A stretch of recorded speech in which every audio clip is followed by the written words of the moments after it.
కానీ తెలియకుండా ఫామ్ అయిపోయే ప్రాబ్లం ముఖ్యంగా తెలుగు రాష్ట్రాల్లో ఇది నడుస్తుంది.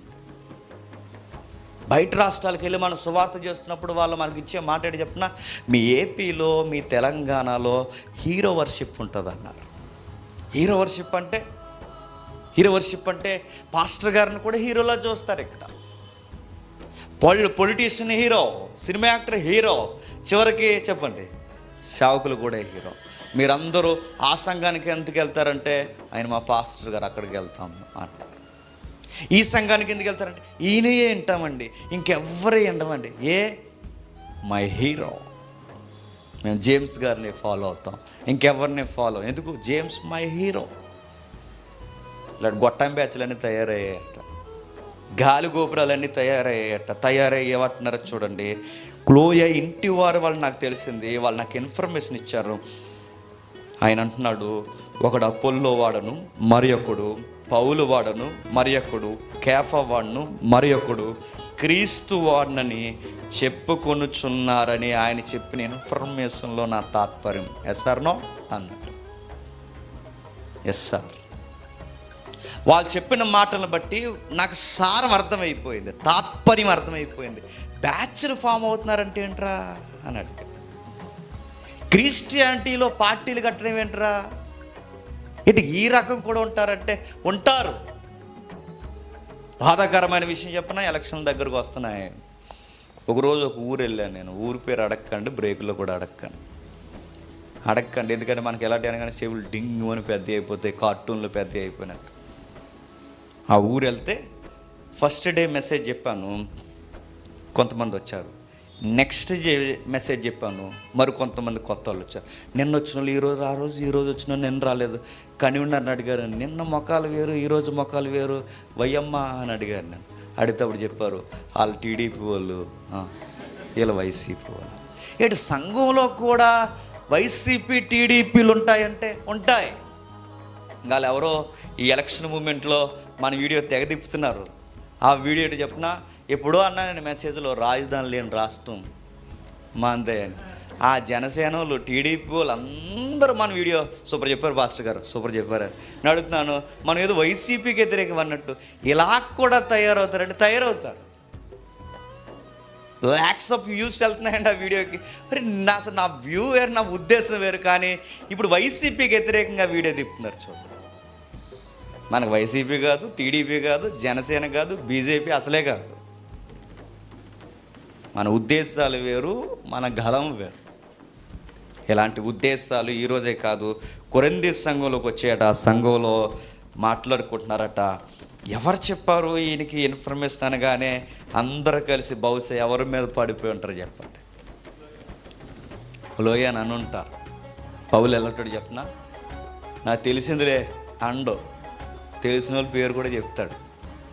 మనం వెళ్ళటం చెప్పేది చెప్పాం కానీ మా పేరు చెప్పారేటండి అని కంగారు అయిపోతాం. ఆయనకి ఏదైనా చెప్తే వాళ్ళ పేరు బయటికి చెప్తాడు. ఎవరు? ఇంకో సుధాకర్ చెప్పాడు నాకు అంట. ఎవరో ఒకరు చెప్పారని చెప్పాడు. వీళ్ళ బ్యాచ్ ఫామ్ అనే క్వశ్చన్ అడుగుతాను, జాగ్రత్త చదవండి. వీళ్ళ బ్యాచ్లు ఫామ్ అయ్యారు. ఎలా ఫామ్ అయ్యారంటే, పౌలు బ్యాచ్ ఒకటి, నెక్స్ట్ అపోల్లో బ్యాచ్ ఒకటి, నెక్స్ట్ కేఫా బ్యాచ్ ఒకటి, నెక్స్ట్ క్రీస్తు వారి యొక్క బ్యాచ్ ఒకటి. క్వశ్చన్ అడుగుతున్నాను చెప్పండి, ఈ నాలుగిట్లో బెస్ట్ బ్యాచ్ అవార్డు ఎవరికి వచ్చంటారు చెప్పండి. చెప్పాలి, మళ్ళీ అడుగుతున్నాను చెప్పండి. ఈ నాలుగిట్లో ఎవరిది ఖచ్చితమైన వెంబడించే గుంపు చెప్పండి. మళ్ళీ చెప్పండి. ఇందాక అలాగన్నా ఇలాగంటున్నారా? చెప్పండి, చెప్పాలి. ఎవరిది కరెక్ట్ కాదు. మరి క్రీస్తుని వెంబడించిన వాళ్ళు కూడా కరెక్ట్ కదా? కాదు. పౌలుని వెంబడించినా ఖచ్చితం కాదు, అపోల్లోని వెంబడించినా ఖచ్చితం కాదు, కేఫాని వెంబడించినా సరి అయిన క్రైస్తవ్యం కాదు. మరి క్రీస్తుని వెంబడిస్తున్నారు అంటే క్రీస్తుని వెంబడిస్తున్నామని చెప్పుకుంటున్నారు. కానీ ఆ గ్రూపుకి పెట్టుకున్న పేరు, ఆ గ్రూప్ పేరు ఏం పేరు? క్రీస్తు. అంతే, పేరే. ఆ మాట అర్థమైందా? వీళ్ళు నిజంగా క్రీస్తుని వెంబడించిన వారైతే ముగ్గురు వ్యక్తులతో కలిసి సమాధానపరచాలి. ముగ్గురుతో కలవకుండా ఇలా సెపరేట్ ఒక బ్యాచ్ ఫామ్ చేశారంటే వీళ్ళ క్రీస్తు బ్యాచ్ అంటారా? అంటే పేరుకి కూడుకుంటున్నారు, దానికి పేరెట్టారంతే. కొంతమంది ఎక్స్ట్రీమ్ మాట్లాడతారు, మేము ఎవరికి సంబంధం లేదండి, మేము జేమ్స్ కానీ డేవిడ్ కానీ సురేష్ కానీ మేమంతా క్రీస్తు అండి అంటారు. ఇది బ్యాచే అయ్యా, ఇది బ్యాచే. అంటే నీ బ్యాచ్కి పేరెట్టుకున్నావు ఏమని? క్రీస్తు అంతే. అంటే ఇప్పుడు క్రీస్తుని మేము వెంబడించేస్తున్నామంటే దాన్ని పొగడలేదు పౌలు గారు. క్రీస్తు పేరు పెట్టుకుని కూడా బ్యాచ్ పెట్టుకున్నారా మీరు అందరూ? అసలు ఎలా తయారైంది సంఘం? పార్టీ ఫీలింగ్లు సంఘంలోకి ఎందుకు వచ్చాయి? నాకు అర్థమైంది, మీ గ్రోత్ లేదు. ఇప్పటి వరకు సినిమా యాక్టర్లని అవమానించారు, ఇప్పటి వరకు మీరు నాయకుల్ని అవమానించారు, ఇప్పటి వరకు నాటకాలు వేసేవారిని అవమానించారు, ఇప్పుడు ఈ పులిపేట మీద చెప్పే వాళ్ళని అవమానిస్తున్నారు. పెద్ద తేడా ఏముందయ్యా అని అడిగారు. పెద్ద తేడా ఏముంది? అక్కడ కూడా వాళ్ళు హీరో కొరకు ఇష్టం వచ్చినట్టు ఎగురుతారు, ఇక్కడ కూడా మీ హీరోని పౌడుకోవడానికి ఇష్టపడి సంఘానికి వస్తున్నారా అని అడుగుతున్నారు. 3వ వచనంలో ఏమంటున్నాడు చూడండి, 3వ అధ్యాయం 3వ వచనంలో,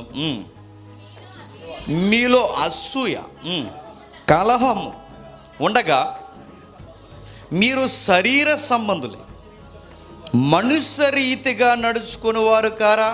ఏమన్నాడండి? ఎక్కడైతే గుంపులు గుంపులు ఉంటాయో అక్కడ ఏమంటుంది చెప్పండి? అసూయ ఉంటుంది. బయట చూడండి ఫ్యానిజం, బయట చూడండి, బయట మీరు ఫ్యానిజంలో చూడండి, ఇద్దరు హీరోలు కలిసి యాక్టింగ్ చేయడానికి ఎందుకు కంగారు అయిపోతారండి? వీడికి డ్యాన్స్ ఇచ్చి వీడికి పాట ఇచ్చి ఆడికి పాట ఇవ్వకపోయినా, వీడికి ఫైట్ ఇచ్చి ఆడికి ఫైట్ ఇవ్వకపోయినా థియేటర్లో తెరసింపేస్తారు. ఇదేంటంటే ఎక్కడ గ్రూపిజం ఉంటే అక్కడ అసూయలు ఉంటాయి, జలసి. వాళ్ళిద్దరూ బాగానే ఉంటారు, వీళ్ళిద్దరూ సొక్కాలు చింపేసుకుంటారు. వాళ్ళిద్దరూ బాగానే ఉంటారు, వీళ్ళు ముక్కులు బదలు కూడా వేసుకుంటారు. వాళ్ళిద్దరూ బాగుంటారు, వీళ్ళు తెగ హీరో ఇక్కడ రాంచాం ఇక్కడ అంటాడు. ఇదిగో ఈ ఫ్యాన్స్ అసోసియేషన్ లీడర్ ఇక్కడ, అది ఇది అంటాడు. నేను అడుగుతున్నాను, రేపు పొద్దున్న నీకు ఏదో ఒకటి పాడైపోతుంది, డబ్బులు ఎత్తాడు అనుకుంటున్నావా? ఎవడన్నా వచ్చి చూస్తాడు అనుకుంటున్నావా? ఎవడన్నా వచ్చి నేను పలకరిస్తాడు అనుకుంటున్నావా? దరిద్రం ఏంటి చెప్పిన, హీరోయిన్లు కూడా బ్యాచ్లు, హీరోయిన్లకి గుడిగాడుతున్నారట. ఎవరని అడగండి, ఆవిడే పెద్ద గాలిగోపురం వ్యవహారం, ఆవిడకు గుడి. హీరోయిన్లకి ఫ్యాన్ అడుగుతున్నాను, హీరోలకి నేను అడుగుతున్నాను. మన జేబీలో డబ్బులు తినేసి, నేను సినీ ఇండస్ట్రీలో చూస్తున్నారు మన వీడియోలు, నేను చూస్తున్నారని చెప్తున్నాను. మన జేబీలో డబ్బులు తినేసి, మన జేబీలో అన్నీ లగ్జరీగా దోసేసి వాళ్ళ కోట్లు సంపాదిస్తారండి. నేను అడుగుతున్నాను, ఫ్యానిజం అనే దెబ్బ తినిపోయేది ఎవరు చెప్పిన? మనమే దెబ్బ తినిపోతాం. వచ్చే నెలలో దిగుతున్నాడండి మా హీరో అన్నాడట. దిగి ఏం చేస్తాడా? మీ ఇంటికి వస్తాడా? దిగి ఏం చేస్తాడు? మా ఇంటి దిగుతున్నాడండి, చూడండి ఇంక బాక్సులు బద్దలాసిపోతాయి. నన్ను నీకే బాక్స్ ఇస్తాడు చెప్పు? నీకు బాక్స్ ఇస్తాడు, 10 లక్షల బాక్సు? ఇలాంటి దరిద్రపు మాటలన్నీ కొరింథీ సంఘంలోకి వచ్చాయట.